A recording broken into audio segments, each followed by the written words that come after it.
छठ पूजा।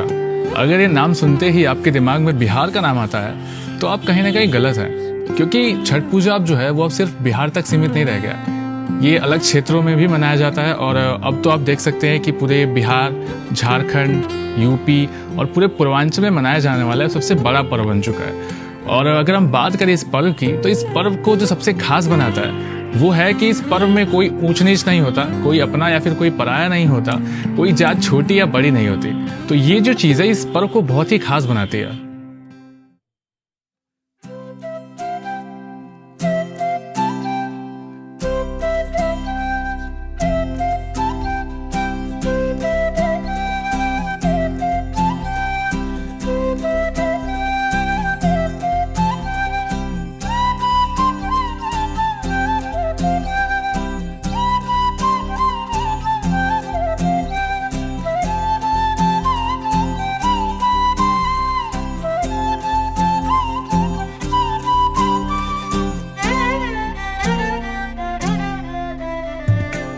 और कहते हैं कि इस पूजा की शुरुआत बिहार के मुंगेर ज़िले से हुई थी। तो बिहार के मुंगेर ज़िले में सबसे पहली बार जो पूजा की थी वो सीता माता ने की थी, जब श्री राम जी रावण को हराकर वापस आए थे। और तब से ये पूजा अभी तक चलती आ रही है। तो ये पूजा पूरे 4 दिनों तक चलती है। और पहले दिन जो होता है वो होता है नहाए खाए का, जिस दिन हमें स्नान करके यानी नहा के भोजन करना होता है। और जो दूसरा दिन होता है उसे हम खरना कहते हैं। तो खरना के दिन हमें एक सात्विक या फिर एक पावन भोजन बनाना होता है, एक प्रसाद बनाना होता है जो कि हम ग्रहण करते हैं। और जो तीसरा दिन होता है वो संध्या अर्घ का समय होता है, यानी कि हमें शाम के समय सूर्य देव को अर्घ देना होता है। और फिर यही अर्घ हमें कल सुबह भी देना होता है, यानी चौथे दिन हमें सुबह को सूर्य देव को अर्घ देना होता है। तो इन 4 दिनों को मिला के लास्ट में हमारी पूजा जो है वो समाप्त हो जाती है।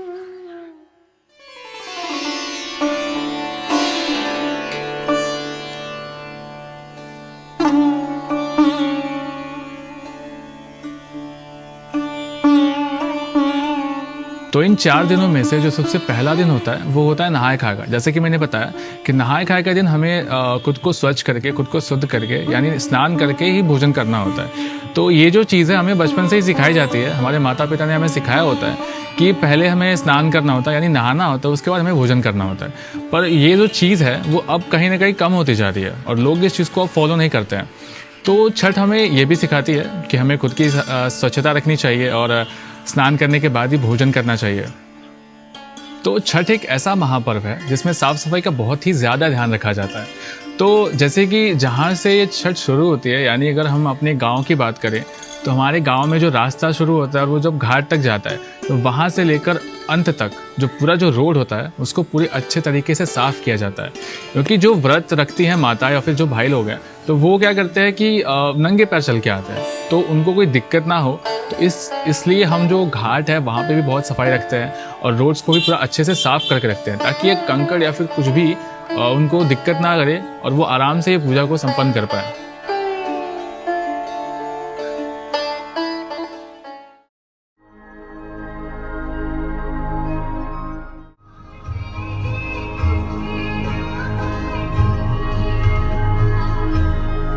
तो इन 4 दिनों में जो दूसरा दिन आता है उसे हम खरना कहते हैं। तो ये खरना का दिन होता है जिस दिन हम एक सात्विक प्रसाद बनाते हैं, एक भोजन बनाते हैं जो खुद भी ग्रहण करते हैं और बाकी लोग को भी दिया जाता है। तो जो प्रसाद होता है इसमें हम बहुत सी जगहों पे लौकी दाल बनाया जाता है और बहुत सी जगहों पे गुड़ की खीर बनाई जाती है। और छठ सिर्फ एक पर्व नहीं है, ये एक महापर्व है, क्योंकि छठ जो है वो हमें प्रकृति से जोड़े रखता है। इसीलिए कहते हैं कि जो प्रसाद है इसे लेने से कभी इनकार नहीं करना चाहिए। इसे लेने से मना करने वाले को कहते हैं कि वो इस पूजा का अपमान करता है, या फिर जो माता या भाई इस पूजा को कर रहे हैं वो उसका अपमान कर रहा है। इसलिए लोग इस प्रसाद को कभी मना नहीं करते हैं और इसको अच्छे से ग्रहण कर लेते हैं।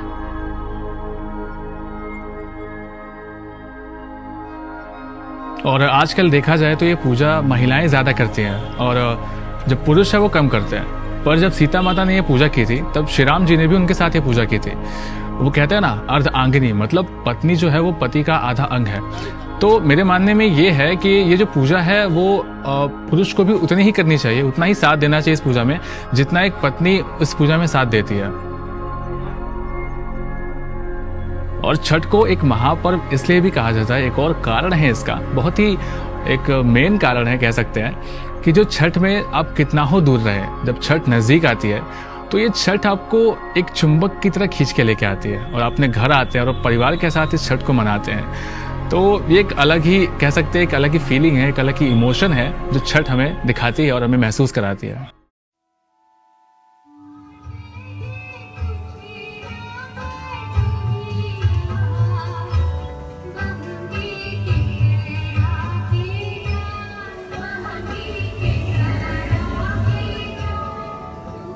और तीसरे दिन यानी संध्या अर्घ के दिन हमें शाम को सूर्यदेव को अर्घ देना होता है।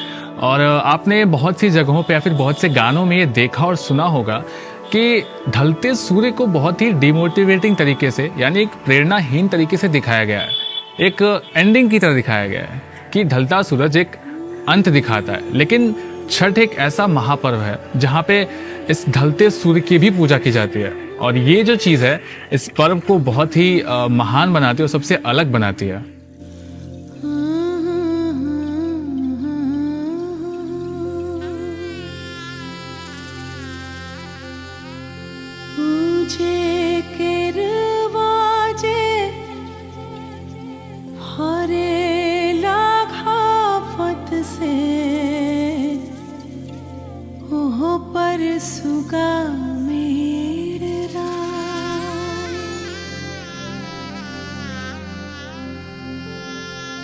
मार बोरे सुगवा धनुख से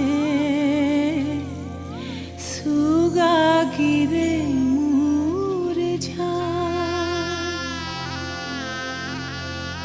पूजे सुगनी जे रो। और लोग इस पूजा में मनोकामनाएं रखते हैं, जैसे कि अपने परिवार के लिए, अपने परिवार की सुख समृद्धि के लिए या फिर संतान प्राप्ति के लिए मनोकामनाएं रखते हैं।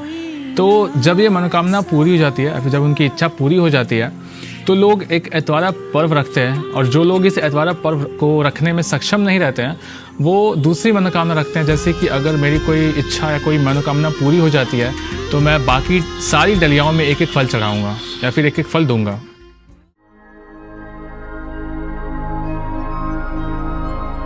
तो जो लोग ये पूजा करते हैं वो पहले तो व्रत रहते हैं, उसके बाद वो अपने घर से घाट तक नंगे पांव चल के आते हैं और उसके बाद वो बहुत देर तक पानी में खड़े रहते हैं और वो तब तक खड़े रहते हैं जब तक सूर्यदेव अस्त ना हो जाए। तो माताएं, जो भाई लोग होते हैं वो तब तक सूर्यदेव का आवाहन करते हैं जब तक सूर्यदेव अस्त ना हो जाए। और जब सूर्यदेव अस्त हो जाते हैं तब माताएं अपना डलिया उठाकर सूर्यदेव को अर्घ देती हैं।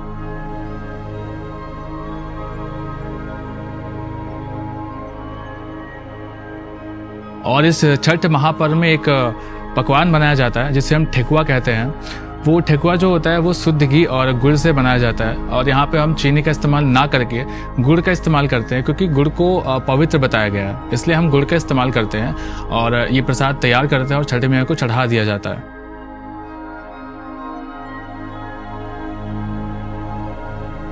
और जैसा कि आप देखते हैं कि इस छठ महापर्व को माता के स्वरूप में बताया गया है, तो हम माँ को भगवान से बड़ा दर्जा देते हैं, इसलिए हम छठी मैया कहते हैं।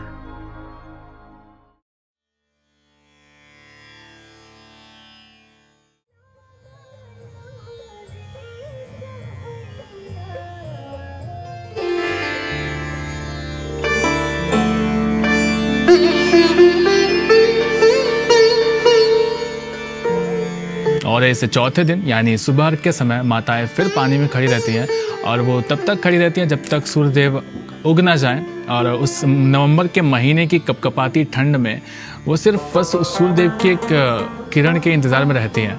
और जब सूर्यदेव उग जाते हैं उसके बाद जो माता पूजा में होती है लोग आते हैं और उसे अर्घ दे के ये पूजा समाप्त करते हैं।